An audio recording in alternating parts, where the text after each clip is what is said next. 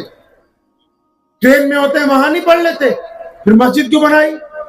نبی علیہ الصلوۃ والسلام سے پوچھتے ہیں یا رسول اللہ صلی اللہ علیہ وسلم آپ حکم فرمائیے. فرمایا مسجد بنانی ہے. پیغمبر اعظم علیہ الصلوۃ والسلام سے پوچھا یا رسول اللہ مسجد کیوں بنانی ہے؟ فرمایا تاکہ ہم یہاں جماعت کے ساتھ نماز پڑھیں گے. مسلمانوں اگر مقصد اسلام کا نہیں یاد رہے گا تو نیچے سے کھسک جائے گی زمین. اللہ فرماتے ہیں اللہ تنفروا يعذبكم عذابا علیما ويستبدل قوما غیرکم. یہ فطور ہے نا دماغ میں کہ میمن نہیں ہوتے پٹیل نہیں ہوتے پٹھان نہیں ہوتے انصاری نہیں ہوتے قریشی نہیں ہوتے تو کون دین کو چلاتا؟ اللہ فرماتا ہے وَيَسْتَبْدِلْ قَوْمًا غَيْرَكُمْ وَلَا تَضُرُّوهُ شَيْئًا. فرماتے ہیں پھر ہم تو تمہاری جگہ کسی اور قوم کو اسلام کی دولت دے دیتے اور تم اسلام کا کچھ نہیں بگاڑ سکتے.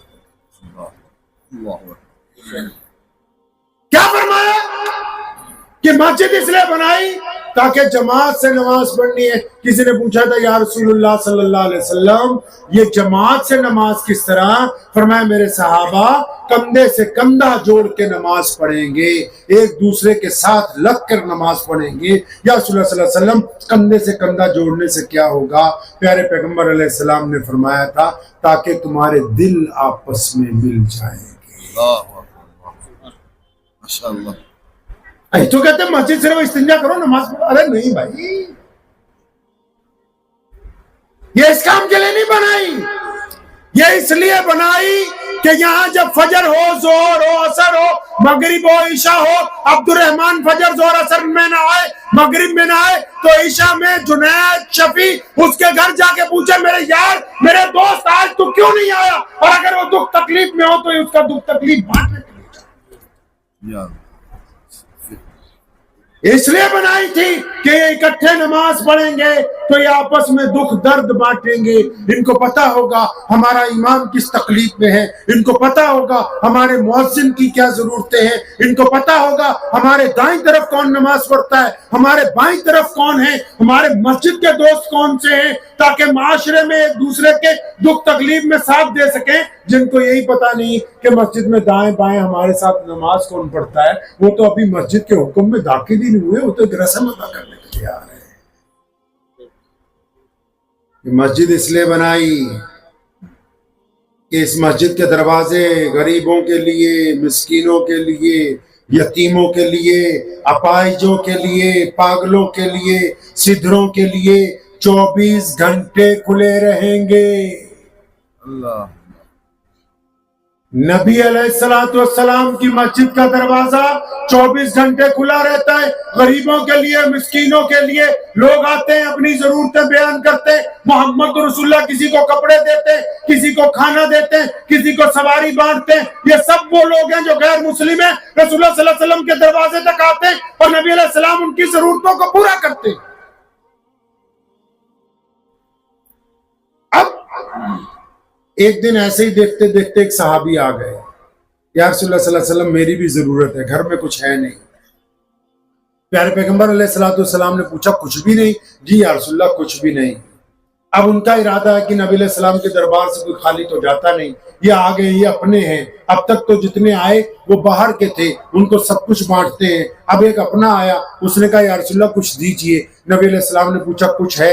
فرمایا نہیں۔ فرمایا کچھ تو ہوگا؟ یا رسول اللہ کچھ بھی نہیں۔ کندھے پہ ایک چادر ہے، فرمایا یہ چادر کس کی ہے؟ یا رسول اللہ یہ میری ہے، میلی چادر، پھٹی ہوئی چادر، پرانی چادر۔ فرمایا یہی لاؤ۔ نبی علیہ السلام نے چادر ہاتھ میں پکڑی، فرمایا کون ہے جو اس کی قیمت دے؟ بے قیمت چادر ہے، ردی۔ لیکن نبی علیہ السلام کے ہاتھ میں، صحابہ نے کہا یا رسول اللہ 1 دینار دیتے ہیں، 1 سونے کا سکہ۔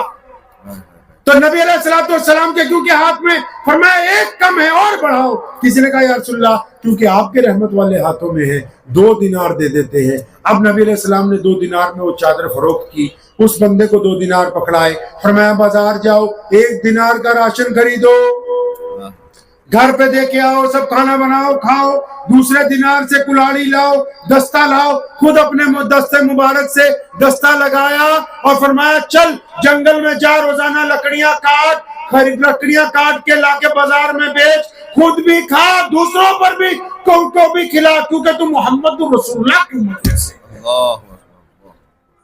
اب وہ تھا نا ایسا ہی کوئی بندہ، اب وہ کوئی مولوی صاحب قصہ سنا رہے تھے تو وہ جنگل میں گیا تو اس نے لومڑی کو دیکھا کہ ایک لومڑی ہے وہ اپائج ہو گئی، اس کو پولیو کا مرض ہے، تو دیکھنے لگا کہ یہ کھانا کیسے کھاتی ہوگی، تو بہت دیر سوچتا رہا، تو ایک درخت پہ چڑھ گیا، تو دیکھا شام کو ایک شیر آیا، اس نے لومڑی کے آگے اپنا شکار پھینکا، خود بھی کھایا، لومڑی کو بھی کھلایا، پھر شیر چلا گیا۔ اب گھر آ گیا شام کو واپس، اپنے بیوی بچوں کو کہنے لگا آج سے میاں صاحب کوئی کام نہیں کریں گے۔ بولے کیا بات ہو گئی؟ بولے اللہ نے رزق کا وعدہ کر رکھا ہے، اللہ نے رزق کا وعدہ کر رکھا ہے، تو آج سے کام کرنے کی ضرورت نہیں ہے، اللہ تعالیٰ رزق پہنچائیں گے۔ اتنی دیر میں وہاں سے کوئی عالم گزرے، مفتی گزرے، محدث گزرے، لوگوں نے کہا حضرت وہ یہاں ہمارے گھر میں ایک آدمی ہے، کام وام چھوڑ کے بیٹھ گیا، آپ اس کو سمجھائیں۔ حضرت گئے، پوچھا کیا بات ہے؟ فرمایا اللہ نے رزق کا وعدہ کر رکھا ہے، میں تو جنگل میں ایک لومڑی کو دیکھ کے آیا، اس کو پولیو ہوا، پھر بھی اللہ نے شیر کی ڈیوٹی لگا رکھی کہ کھلا۔ تو فرمایا گدھے اللہ نے تجھے دکھایا کہ شیر بن، خود بھی کھا، دوسروں کو بھی کھلا۔ تو لومڑی کو دیکھ کے واپس آ گیا، خود بھی کھا، دوسروں کو بھی کھلا۔ اب مسجد بنائی محمد رسول اللہ نے کہ یہاں عبادت وہ لوگ کریں گے جو بھائی بھائی بن جائیں گے، لیکن مسجد کے دروازے پوری دنیا کے انسانوں کے لیے کھول دیے۔ اب یتیم آتے ہیں، مسکین آتے ہیں، ایک سدری آئی، سدری سمجھتے ہیں